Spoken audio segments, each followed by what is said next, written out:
Olá, bem-vindos ao Innovations for the Future Game World Builder Interview, hoje com a Maria Daniel. Grato, Maria, por teres aceito aqui o convite para esta conversa. Olá, Marco. Obrigada pelo convite.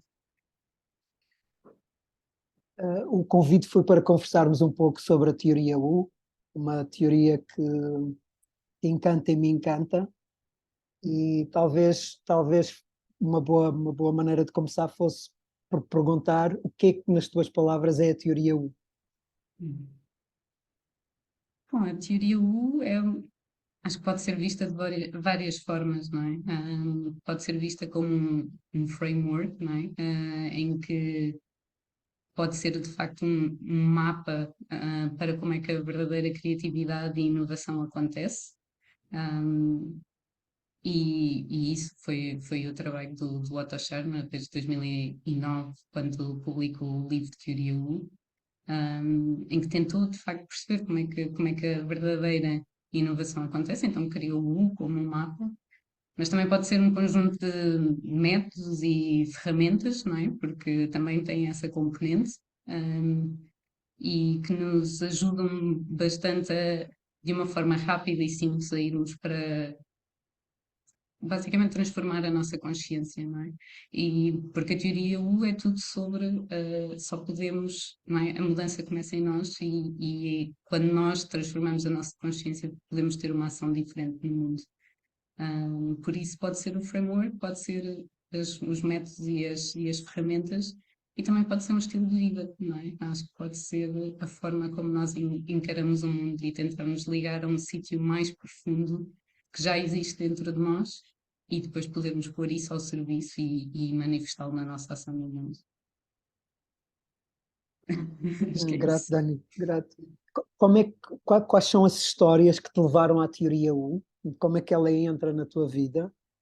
E Hum. depois quais são as histórias até agora da teoria U? Não é? Como é que tu tens aplicado? Como é que ela tem influenciado? O que é que tu tens feito com? Quais são as histórias que estão por trás da teoria U, quer para chegares lá, quer depois na sua aplicação até o momento em que estás hoje? Sim, não, já me estou a rir porque há uma data de sincronicidades de facto aconteceram. Mas a teoria U eu conhecia através do Vasco. O Vasco foi uma das primeiras pessoas, acho eu, em Portugal que leu o livro, que é um livro de 800 páginas que o Otto escreveu, que confesso que não li essa primeira versão, li depois a mais condensada, mas o Vasco tinha lido e ficou transformado com a experiência. E depois, em 2015, estava a ser lançado o primeiro YouLab. Então, quando foi lançado, ele fez a primeira edição, aquilo houve duas no mesmo ano, foi o único ano em que houve duas edições. Ele fez a primeira e disse: Tu tens que fazer isto. E eu juntei-me então à segunda edição, assim que abriu, que estava através da plataforma do edX, e com o certificado do MIT. E eu juntei-me e de facto foi transformador. E foi muito refrescante até porque era uma nova abordagem ao learning, não é? À aprendizagem. E eu gostei mesmo muito e deu-me assim um impulso de mandar uma mensagem no LinkedIn ao Otto a dizer: Olha, gostei tanto disto, gostava de trazer isto para a organização em que eu na altura estava a trabalhar. Um, e eu fiquei surpreendida porque ele de facto respondeu. Não estava à espera, mas ele respondeu. E disse, ainda para mais, ok, é só para dizer que daqui a 3 meses vou a Portugal. E eu fiquei muito espantada com aquilo e eu, ok, então combinamos para falar. Um, e 3 meses depois ele veio e também estiveste nessa primeira reunião na Universidade Católica, e ele esteve lá a dar a palestra e foi assim um momento especial porque acho que normalmente em tudo o que o Otto vai está super cheio e ali havia ali um núcleo muito, muito especial, muito reduzido de pessoas que tivemos acesso ao Otto de uma forma diferente. E depois combinamos falar sobre então como trazer isto para a empresa e na altura acredito que fosse algo que interessasse porque era um sistema que tinha, bom, já não lembro na altura, mas devia ter mais de 300 e tal mil pessoas ou enfim, até ele ter lá estado era meio milhão de pessoas na mesma organização. Então ficámos de falar como é que podia ser essa implementação, que depois acabou mais tarde por acontecer, foi em Dublin, por eu já estar a fazer parte da equipa global dessa empresa, e foi um momento muito bonito, muito transformador, porque, enfim, conseguimos reunir o senior leadership da organização a nível mundial. Convidamos 25, de repente já estão 31 e tivemos que fechar porque a sala já não dava para mais. E que acima deles só tinha um CEO a nível mundial e acabamos com pessoas a chorar agarradas a mim. Enfim, para mim foi uma surpresa porque nestas organizações, de facto, aquilo que mais vemos acabam por ser as capas habituais do trabalho, mas a teoria U teve esse poder de transformar aquilo em apenas, naquele caso, em apenas 2 dias. Depois fizemos mais tarde um programa online em que também, de facto, vimos a transformação na equipa e que trouxe às pessoas. E depois, enfim, fizemos ainda outras experiências. Em 2017, já ter havido esta ligação com o Otto e com a equipa do Presencing, eles estavam a precisar de ajuda a renovar o site deles e isso assim, como eu estava a trabalhar a nível global, acabo por fazer muitas coisas a nível digital, não é? Para chegar a todas as pessoas. E eles perguntaram se eu podia ajudar com o site deles, então viajei para Boston, para o MIT, para estarmos lá a ter algumas reuniões e ver o que é que podíamos fazer. Por isso conheci-os mais profundamente nessa altura e não tanto num lado mais do lado do cliente, não é? Já era do lado da equipa. E pronto, mas eu estava-me a voluntariar para os ajudar, não é? E tinha o meu trabalho e era difícil conciliar tudo. E pronto, ficou-se por aí. Depois fui a um Presencing Global Forum, a uma reunião que foi feita em Berlim. E depois disso, enfim, parou. O Otto veio cá e ainda me chegou, curiosamente, foi logo a seguir ao primeiro DPU, que também há ali não sei, essa 2017 foi de facto ali um ano muito especial para, acho eu, para vários de nós que estamos aqui ligados no Innovations for the Future. E tinha havido o primeiro DPU em que eu e o Ivan tivemos algumas ideias muito especiais, digamos assim, e que estão se calhar a começar a manifestar agora, não sei, 6 anos depois. E logo a seguir o Otto veio e tinha-me convidado para fazer parte da equipa. E eu respondi que sim, e depois, curiosamente, eu senti que alguma energia tinha desaparecido a partir do momento que eu dei a resposta. E não sei o que é que aconteceu, mas ficou tipo em stand-by e não aconteceu mais nada. E passaram assim uns anos, eu fui acompanhando a equipa e tudo, mas não tão de perto.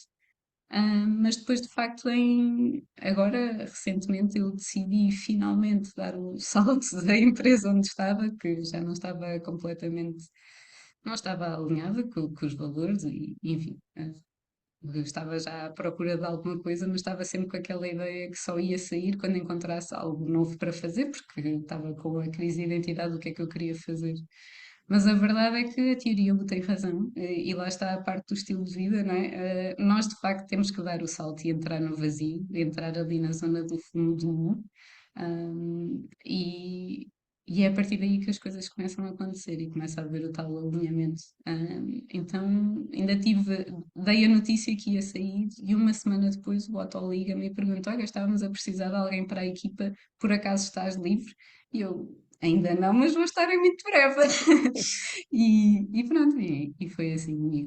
E agora faço parte da equipa do Presencing Institute. Hum.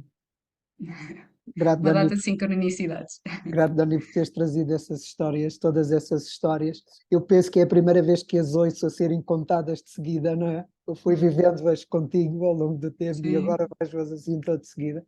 Muito bonito. E quero sublinhar na história que tu estás a trazer, não só as sincronicidades que estão presentes, como tu sublinhaste, e também as áreas de aplicação, porque que eu saiba, tu és uma das pessoas com mais experiência de aplicação da teoria em contexto organizacional em Portugal, e tiveste uma aplicação consistente ao longo de anos para uma organização de escala mundial. Depois também, em colaboração com o Vasco, trabalhaste no DPU e tiveste uma aplicação da teoria U num contexto que é muito raro, que é um contexto de desenvolvimento humano individual, porque normalmente a teoria está a ancorar processos coletivos, não é, de transformação coletiva, e tu tens essa experiência também, que é uma inovação que tu e o Vasco trabalharam através do programa DeepU de aplicar a teoria a um contexto específico, e agora estás a ter a oportunidade de estar a trabalhar a partir do Presencing Institute e a ver o impacto que a teoria tem nos sistemas mundiais e na forma como se está a operar em todas, nas diferentes escalas. E, portanto, isso dá-te, digamos, é como se tu tivesses um balcão, não é? Uma varanda privilegiada para ver o efeito da teoria e como é que ela está no seu contexto de ação, não é? Em contexto de ação ao longo deste tempo. Portanto, tu deste a ti essa oportunidade, convidaste essa oportunidade para a tua vida. Falaste do Presencing e eu gostava que tu dissesse o que é o Presencing e como é que ele se relaciona com a teoria U, para fechar aqui a conversa, e depois irmos um pouco mais para o que é a U-School e como é que a U-School está a trabalhar este momento atual que todos nós vivemos e qual é a importância da teoria e da U-School neste contexto. Ok. Então, o Presencing Institute é uma non-profit com sede nos Estados Unidos, que foi criada em 2006 e veio muito desta necessidade. Lá está, o Otto ainda hoje é professor no MIT e escreveu a teoria U nesse contexto também. Mas depois falta o lado da aplicação, não é? Então criou este instituto mesmo para tentar aplicar nos vários contextos. E a visão do Otto é que, de facto, se nós trabalharmos em certos, como ele chama, acupuncture points, não é? Certas áreas que, se forem tocadas, podem levar à transformação da sociedade, nós conseguimos criar este movimento através da partilha de muitas coisas são Creative Commons e são partilhadas de forma completamente gratuita com as pessoas, para que possa de facto haver essa alavancagem, que possa haver essa mudança dos sistemas da sociedade que neste momento não estão a servir a maioria, não é? Não estão a servir o bem de todos e estão a trazer de facto, enfim, as crises em que nós estamos. Então surgiu muita necessidade de ter quase este laboratório de aplicação. O Presencing enquanto coletivo, bom, é isso mesmo, é um coletivo, é um conjunto de pessoas que estão reunidas à volta de um propósito. Eu diria que é já um bom exemplo de uma organização 4.0, não é? Em que trabalhamos muito em círculos e muito self-management. Então, enquanto instituição, tem essas práticas diferentes, muito diferentes também do que eu tinha experienciado. Lá está, eu quase que saltei de uma mega estrutura, um gigante da consultoria e tecnologia internacional, com, lá está, um gigante meio milhão de pessoas, para depois uma non-profit de 30 e tal pessoas, e que, enfim, tem métodos muito diferentes, e ainda bem, de se relacionar com as pessoas. E acima de tudo é um coletivo que vive a teoria U enquanto prática, a teoria U e todas as práticas de awareness, porque todos nós temos uma prática mais profunda. Cada um pode ter os seus métodos, há quem pratique mindfulness, ou por exemplo, o heartfulness, ou há outras coisas, não é? Mas de facto ancoram num sítio mais profundo em nós. E isso tem que se obrigatoriamente refletir na relação com as pessoas no dia a dia, na forma como as coisas são feitas e são geridas.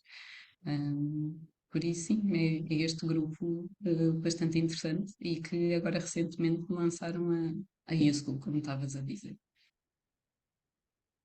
E o que é? Como é que ela se enquadra dentro desta arquitetura que estávamos a falar? A teoria U, o Presencing, e o Presencing, como tu dizes, agrupera as outras práticas, não é? Social Presencing Tier, o Visual, não sei qual é o nome que é dado ao Visual.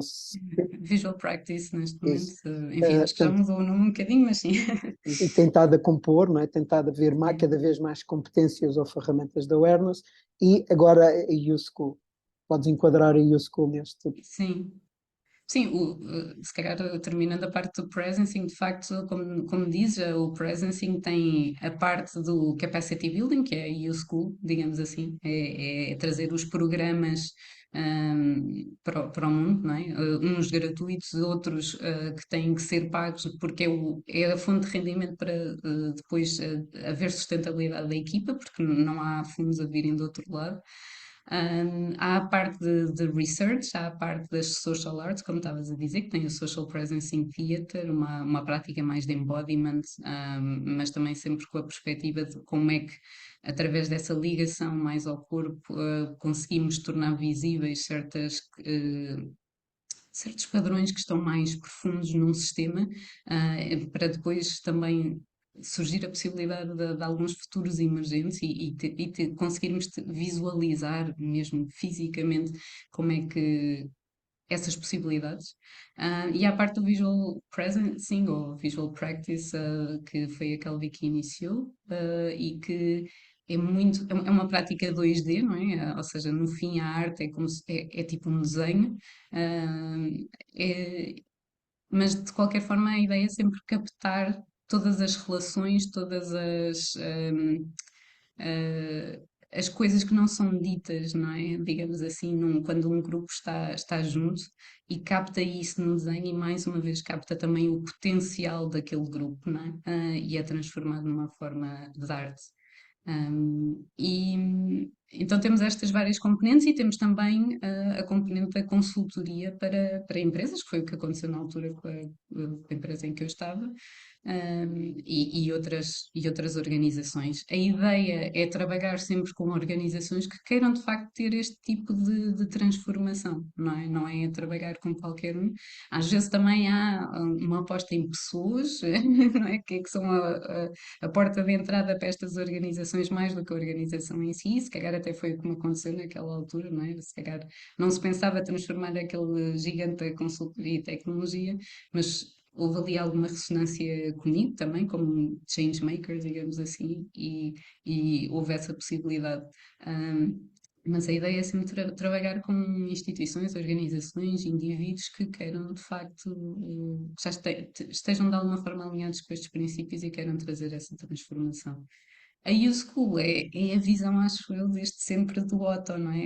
Ele também, lá está influenciado pelo meio académico, mas como é que a universidade pode ser diferente? Pode ser um sítio, sim, de criatividade, de inovação, porque há a parte do research e que traz o conhecimento cá para fora e para ser partilhado com todos, mas depois também o lado da ação e o lado da comunidade poder ser trazida toda junta, e através desta nova escola sem portas, global, que é muito de action learning, não é? De aplicar as coisas, como é que pode trazer essa transformação à escala mundial, porque são precisos todos e em todo lado, não é? Então, a U-School é basicamente o veículo, do capacity building dentro de tudo o que o Presence Institute faz. Obrigado, Tani, por mostrares a arquitetura e onde está hoje o mundo, o universo que está interligado com a teoria U. E qual é, na tua opinião, qual é a importância desta teoria no tempo que nós vivemos? Porquê esta teoria e porquê que ela é importante para nós, enquanto coletivo e enquanto indivíduos, neste tempo que estamos a viver?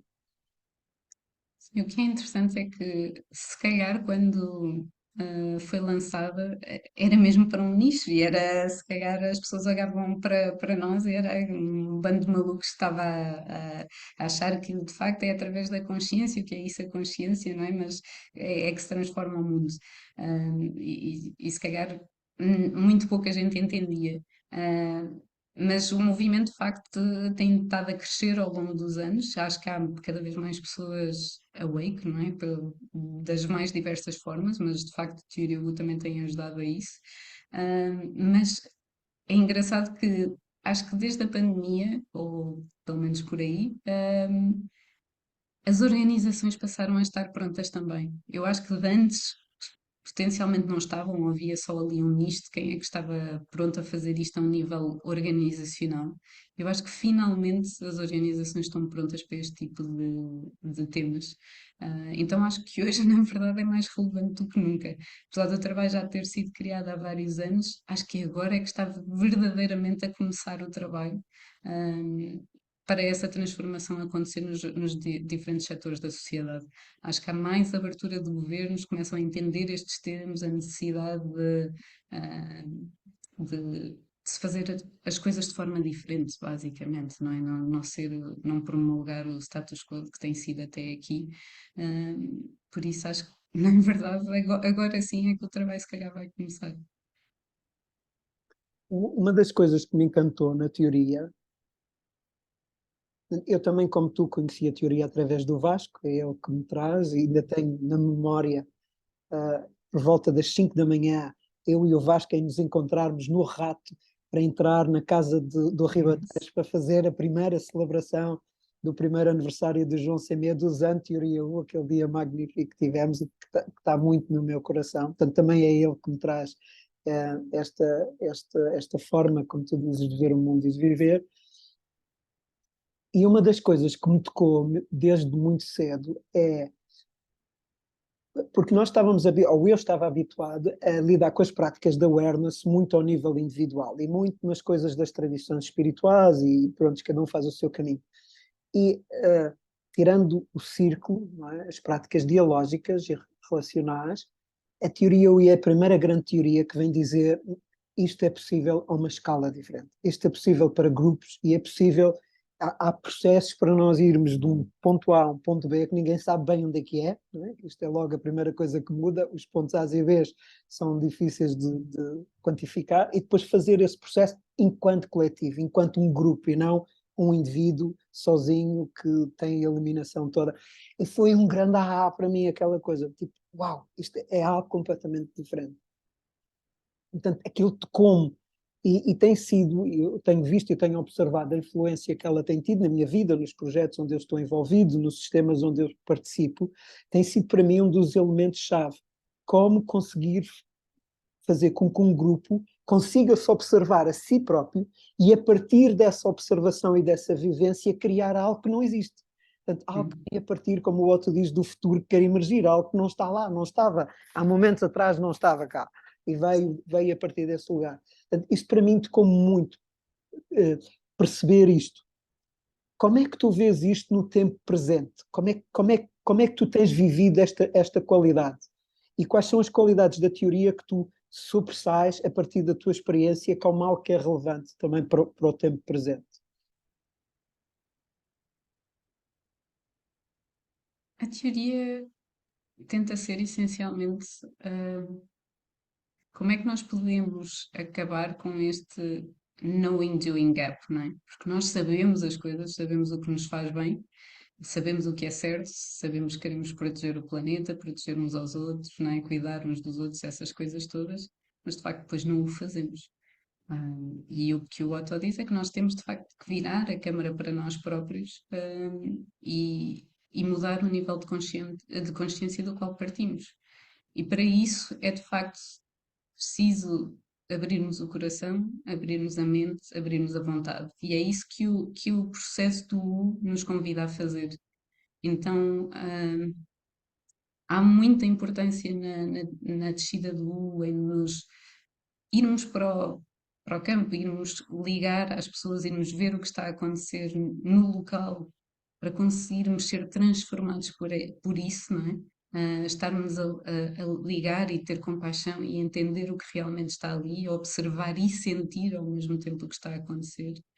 Mas depois, acho que para mim o lado mais especial é sempre quando chegamos ao fundo do U. E no fundo do U é preciso, de facto, fazer um step back, não é? Afastar-nos, parar e deixar que algo maior fale através de nós.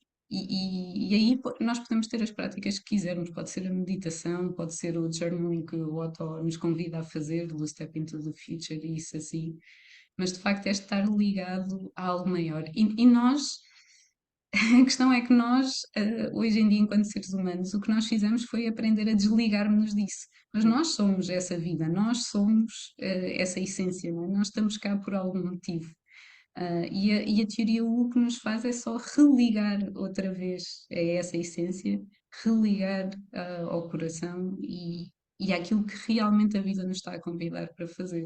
Por isso, quando paramos, não é? Deixamos de fazer estes almoços, tiramos as camadas, estamos abertos à vida, ela vai se manifestar através de nós.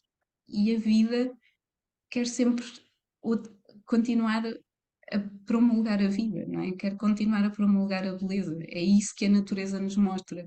Só que nós esquecemos que nós também somos natureza, não é? Então é muito este voltar a ligar a essa essência, e se estivermos ligados a este ah, higher self, como o Otto também diz, não é? Ao nosso lado maior, não é? Mais bonito e mais alinhado com a vida, acho que a ação não pode ser negativa, não pode ser mau, não é? Vai ser manifestar no mundo aquilo que a vida nos estiver a convidar para fazer, vamos estar a ser esse player, não é? E isso, obviamente, hoje em dia, depois de tanto desastre natural, tantos suicídios, tanta depressão que foi agravada com a pandemia, não é? Tanto sofrimento que há hoje no mundo de todas as formas, tanto o lado do planeta quanto nós, criando aqui esta separação artificial, agora só para explicar, eh, acho que é mais relevante do que nunca. E aquilo que tu dizes, não é? Que é, sim, a teoria U pode ser aplicada ao indivíduo e trazer-nos essa transformação, trazer-nos essa awareness e tentarmos estar mais alinhados com coisas que queremos fazer, que a vida quer fazer através de nós. Há também o lado coletivo, não é? Porque é possível trabalharmos em conjunto, a partir desse sítio, não é?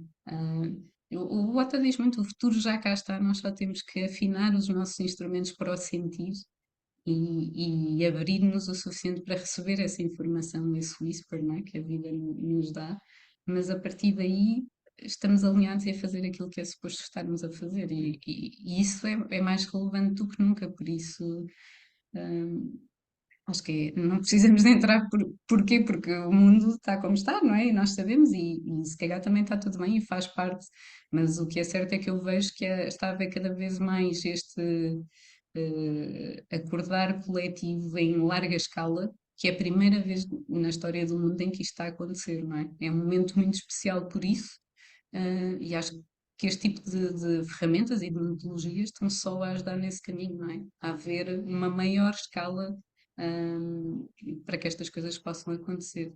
E instituições, inclusivamente como as Nações Unidas ou outro tipo de empresas privadas, estão pela primeira vez a juntar-se a este movimento e a ter uma real preocupação. É o sistema todo, se calhar ainda não, lá está, começa-se com algumas pessoas que de facto querem fazer a mudança, mas acho que está a haver pela primeira vez a abertura de que a organização é feita de pessoas e essas pessoas já estão a querer algo diferente e já são em número suficiente para começar a mudar de facto as coisas. E é isso que eu acho que a teoria U tem um potencial enorme, que é dentro destas organizações, estas organizações têm sido as que estão mais afastadas até agora, os governos e o lado privado, de começarem a operar num sítio diferente e deixarem de ser só saber as coisas e de facto aplicá-las, não é? E aplicá-las no terreno para de facto criar sistemas que possam beneficiar mais o coletivo e o todo. Grato, Dani. Eu tenho. Há pessoas que dizem que nós estamos dentro deste balão que se chama criativos culturais, não é? Estas pessoas que estão a imaginar o que é viver de uma forma diferente, lá de senso, que se começa a chegar perto dos 5% da população mundial, o que já é um número muito elevado.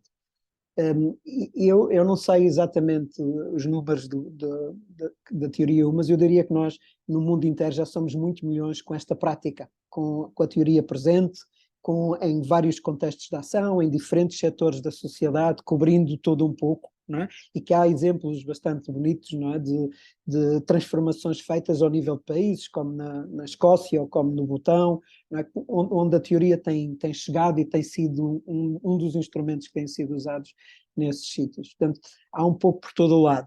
Tu tens assim uma ideia da escala que nós estamos a falar hoje, por exemplo, de pessoas que terão feito no lab ou passado por um processo de presencing. Portanto, estamos a falar perto daquelas percentagens do criativo cultural, por um lado, e por outro lado, como é que é a situação em Portugal? O que é que tu tens visto? Como é que tens... Eu tenho a sensação que nós andaremos perto do número das 5.000 pessoas que têm passado por estas coisas e feito coisas aqui, de diferentes contextos. Não estou a falar de fazerem o processo para serem facilitadores, não é? Esses serão muito poucos, mas já terem passado pelo processo, terem ouvido falar, terem experimentado algo num sítio, feito um lab, qualquer coisa desta natureza. O que é que tu tens? Qual é a escala que nós estamos a viver, quer global, quer ao nível nacional? O que é que tu sabes disso? O que é que tu estás a ver sobre isso? Bom, apesar de às vezes ser um bocadinho difícil quantificar, porque muitas das ferramentas estão no site de forma gratuita e podes fazer download em qualquer altura, e depois podes passar a outros, não é? E essa é também um bocadinho a ideia, é escalar. E às vezes nós sabemos que há uma pessoa naquele grupo que é que está registada no site, mas na verdade está a fazer um hosting para um grupo de 10, 20, 30 pessoas, não é? Por isso a escala pode ser maior. Um número que nós recolhemos e que tenha sido impactado um pouco mais diretamente, chega de facto aos milhões de pessoas, são 2,5. Agora, não sei, talvez seja maior, eu acredito que talvez seja maior do que isto e que de facto chega muita gente e temos pena de às vezes não conseguir recolher todas as histórias de transformação. A nível de Portugal, por acaso não fui ver, por isso não tenho a certeza do número agora.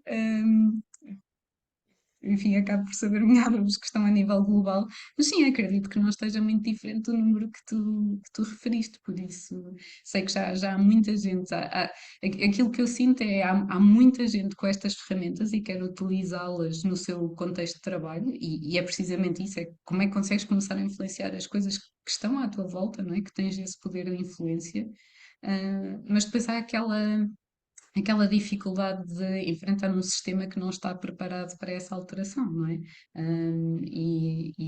E às vezes as pessoas não sabem é como fazer essa transformação. E eu própria tenho a segura questão de, ok, há sistemas que de facto podem ser transformados e há outros que se calhar estão a cumprir o seu papel a continuar a ser como são e se calhar é suposto continuarem assim, não é? Até serviram para algumas pessoas terem o tal momento de awakening e saber é isto que eu não quero, não é?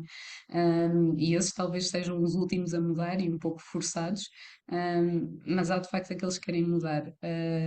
E, e está tudo bem, não é? Também está tudo bem, também fazem parte de ter o seu papel.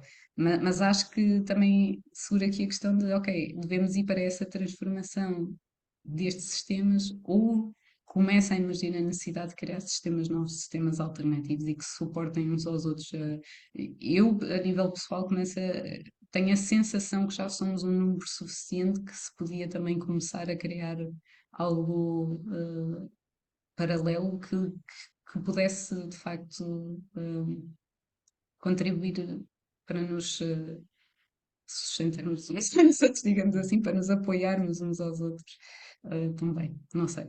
É uma Sim, pergunta eu que eu tenho a tenho. percepção, também segundo essa tua percepção, também, eu diria que do ponto de vista de practitioners, eu conheço talvez 20 pessoas que aplicam com alguma regularidade a teoria nos seus diferentes contextos e eu arriscaria a dizer que 100 com certeza estão a usar isso. Eu conheço 20, mas provavelmente 100 pelo país estão a usar isto com alguma frequência e em diferentes contextos, consultadoria, dentro de empresas, dentro do Estado, portanto, em diferentes contextos.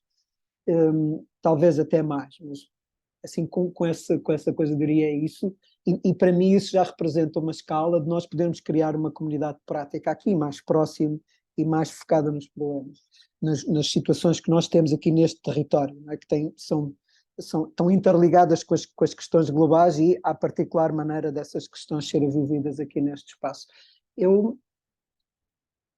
tenho a percepção que um dos desafios que nós temos aqui neste espaço em ligar a teoria é algo que também estou a ver no contexto do Innovations, que eu não sei bem como quebrar isto, ando a refletir e gostava de te ouvir um pouco sobre isso a partir da tua experiência na teoria, porque tem havido muitos projetos, tem havido muitas coisas que têm acontecido ao longo destes anos. Por exemplo, o Manel Laranja teve o ULAB dentro do ISEG.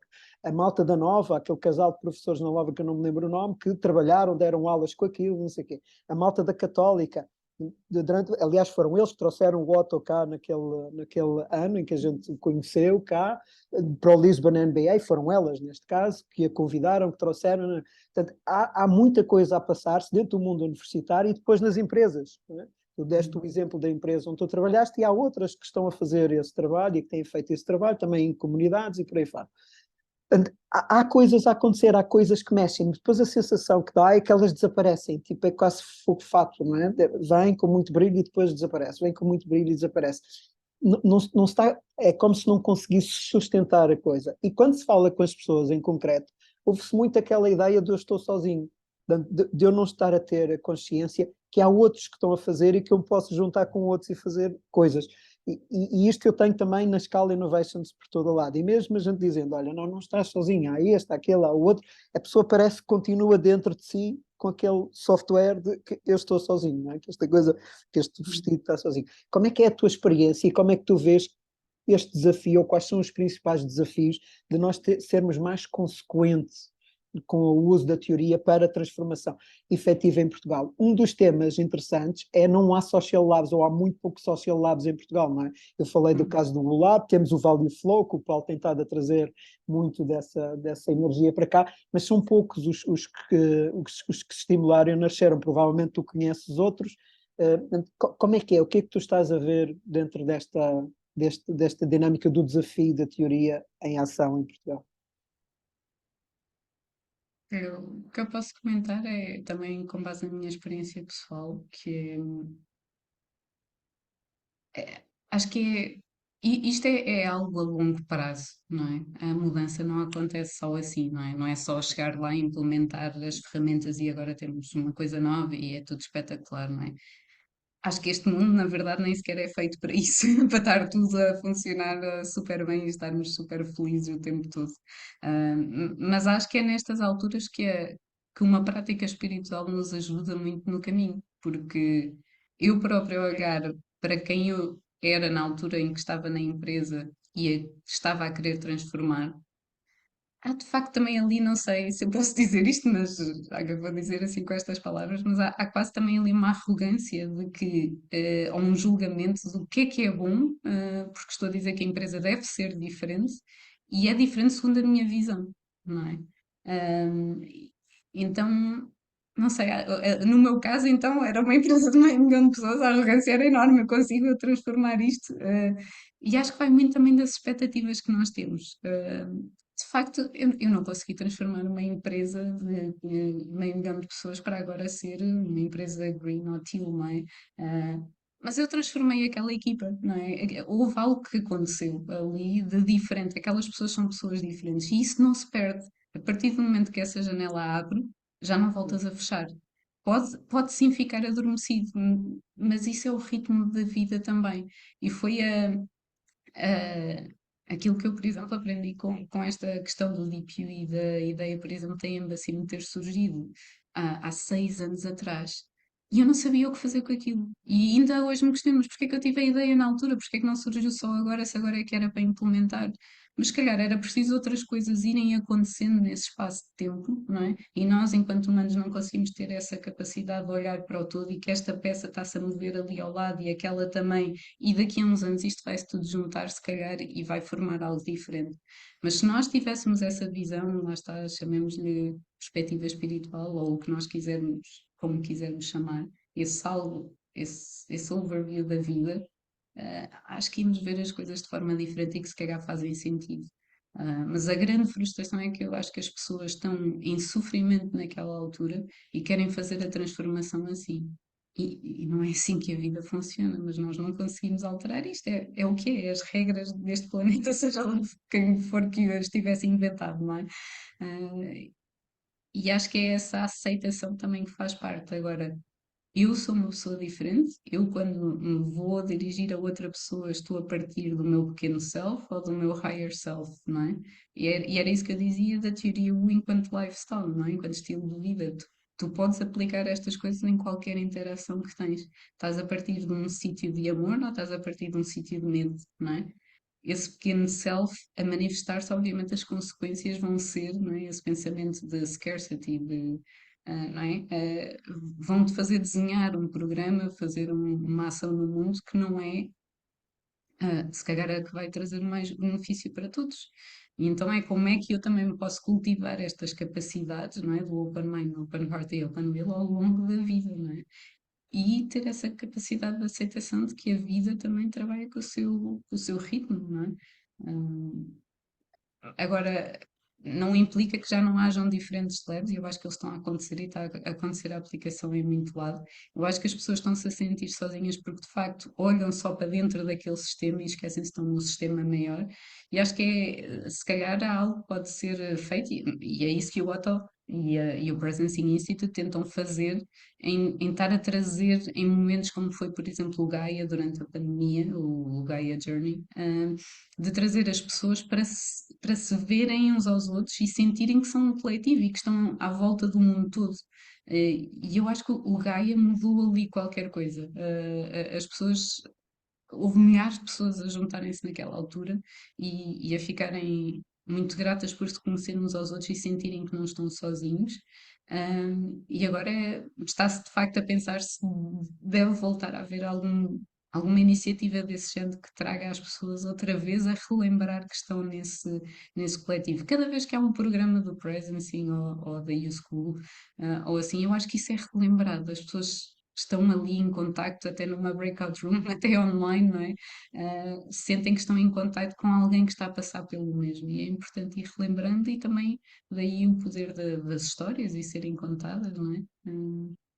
Mas sim, há muita coisa que podemos trabalhar nesse sentido, enquanto coletivo, enquanto pessoas. Por exemplo, já imaginei se não haveria espaço cá em Portugal para criar uma conferência à volta disto, não é? Em que o U era também framework, mas também tema da conferência, para relembrar que de facto estamos todos cá, mas acho que o que está na base é sempre esta insatisfação que o ser humano tem cá dentro e se calhar não aceitação que as coisas também são como são e demoram tempo a mudar, não é? E pronto. Dani, tu abriste-me uma porta, nós estamos a chegar ao fim da nossa conversa e abriste-me uma porta porque nós começamos esta conversa por falar da teoria e do seu impacto mundial, na comunidade mundial, depois falamos um pouco aqui de Portugal, tu falaste da equipa e muito bem desta tua experiência da equipa enquanto equipa 4.0 e como é de ser não hierárquica, auto-organizada, portanto de outra maneira diferente. Isso foi um momento que eu quero sublinhar. E depois estamos a chegar para este lado de convergência para o indivíduo, não é preciso em ti, com a tua história, mas também com o trabalho que cada um de nós tem que fazer diariamente, não é? Essa ideia de que é um processo de longo prazo. E tu falaste também que é algo que a ti te toca muito na teoria, que é esse momento de ir ao momento presence, lá ao bottom do U, não ao fundo do U. Como é que tu cuidas de manter a mente aberta, o teu coração aberto, a tua vontade aberta? Como é que tu cuidas de ti nessa source, nessa fonte? O que é que tu fazes? Quais são as tuas práticas? Quais são as coisas? Já falaste um pouco aqui que praticas arte, mas podes dizer um pouco mais sobre isso e outras práticas que tu usas para te manteres íntegra e poderes escutar o futuro, não é? Poderes escutar, como tu dizias, aquele whisper, não é? Aquele Hum, discreto, aquela discreta palavra que chega ao ouvido, não é o ouvido espiritual do que se quer sim, manifestar. sim. Bom, a minha prática principal, de facto, é o Heartfulness. A meditação Heartfulness é uma forma de meditação muito bonita, muito simples, muito descomplicada para o mundo moderno, da Raja Yoga, e que a ideia é precisamente ligar à fonte, ligar ao coração do coração, digamos assim. E é uma prática que, sem dúvida, está completamente alinhada com este momento do fundo, é ir para dentro e ligarmos a essa essência e depois lá está a manifestar esse, essa dádiva da vida e do coração no mundo. Por isso, é uma. Curiosamente, também eu comecei a praticar em 2017, por isso é que eu digo que aquele ano foi de facto um ano muito especial de alguma forma. Ah, e que noto que sou uma pessoa bastante diferente desde aí. É a minha principal forma de alinhamento com a vida, digamos assim. E depois, claro, há outras práticas, mas acho que, tirando esta, acho que a seguinte é de facto estar em contacto com a natureza. Há algo muito de limpeza, de rejuvenescimento e de relembrar que fazemos parte da natureza, algo muito puro que se sente nesses momentos, e há uma capacidade muito grande de nos fazer lembrar que somos parte deste todo, não é? Quando estamos nesses momentos de contemplação e imersos na natureza. Por isso acho que estas são as duas práticas principais, mas depois tenho feito também todo um trabalho que me ajuda a, a retirar as camadas que me impedem de ligar a essa essência. E há mais de um ano e meio que faço consultas de Somatic Experience e Integral Somatic Psychology, coisas mais ligadas ao corpo e de tirar essas camadas, mas também terapia sacrocraniana e sei lá, outro tipo de coisas que vou experienciando, mais ligadas ao corpo, à Ayurveda, por exemplo, e que acho que complementam muito bem estas questões do heartfulness e de. Lá está, temos de tirar as camadas e para estarmos completamente abertos, mente, coração, vontade, por isso têm sido as práticas principais, acho. Grato, Dani. Eu gostava de fazer uma entrevista só sobre heartfulness, acho que é algo que também sou praticante, não é? A partir de ti e do Vasco, não é? Do vosso estímulo, e cheguei a isso por isso. E tem muitos de nós que temos passado aqui têm trazido o Heartfulness como uma das suas práticas, portanto penso que seria de interesse para todos que falássemos, tivéssemos uma conversa destas sobre o Heartfulness um dia destes. Também sei que tu tens muito cuidado com a tua alimentação e que segues uma alimentação cuidada, consciente.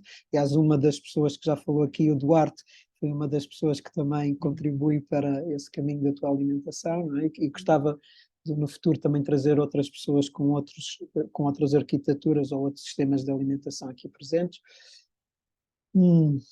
Esta, como é que tu vês?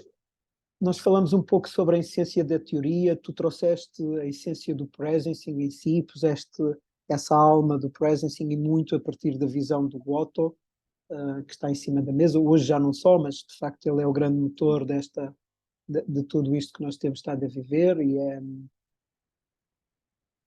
ele para mim é um dos grandes inovadores sociais do nosso tempo. Mais do que outra coisa eu vejo desta maneira e comove-me alguns dos momentos que eu tive com ele em vê-lo lidar com a dor disso, de ser um inovador social, não é? Esta crença de que é possível fazer uma transformação da sociedade sem guerra, pela paz ou de forma usando a paz, não é? Eu tive alguns momentos com ele que me tocaram onde vi ele viver essa dor, de às vezes realizar que eu não sei se vai ser possível, eu não sei se nós vamos conseguir, eu não sei, enfim, está nesse lugar e está-me a tocar nesse momento, porque me lembro particularmente quando fui fazer o Global Forum em Oxford, de haver um desses momentos que me tocou. Não estar nesse lugar da essência e eu gostava que tu falasses da tua essência. Tu foste mostrando ela aqui de forma gentil ao longo do caminho, ao longo da conversa, entrelaçada nas palavras e nas ideias. Qual é a tua essência, Dani? Qual é a essência desse ser que está aqui a conversar comigo, nas tuas palavras? Isso é uma pergunta difícil, porque acho que na verdade ela surge mais aos olhos dos outros, às vezes, do que até de nós próprios, não é? Acaba por haver aqui sempre um blind spot para nós próprios. Ah, não sei, acho que tu próprio é que referiste, não é? Essa forma gentil e se calhar sim, é um bocadinho essa essência. Não, não sei, fico quase envergonhada a responder a essa pergunta, por isso não sei bem o que responder, mas sim, se falar da intenção com que tento fazer as coisas, é sempre uma intenção de ajudar os outros, de cuidar muito deste planeta, isso nasceu muito comigo, de cuidar dos outros, pessoas, animais, natureza, isto é tudo um. Essencialmente, acho que aquilo que tento fazer é criar quase como é que podemos contribuir para criar que somos um outra vez, não é? E esforço, há não é esforço, mas uma preocupação genuína do meu ponto de vista de desenvolvimento pessoal para passar por aí, mas também coletivamente se puder estar ao serviço, é algo que me enche bastante o coração. Isso talvez possa resumir a resposta à tua questão como serviço. Acho que é isso. Grato, Tânia, grato por teres aceito este convite, por teres feito esta viagem comigo nesta conversa e por teres mostrado como é que a teoria tocou, como é que ela influenciou a tua vida e o teu caminho e qual é a importância que ela tem hoje para ti e para todos nós. Bem-aja por isso. Obrigada.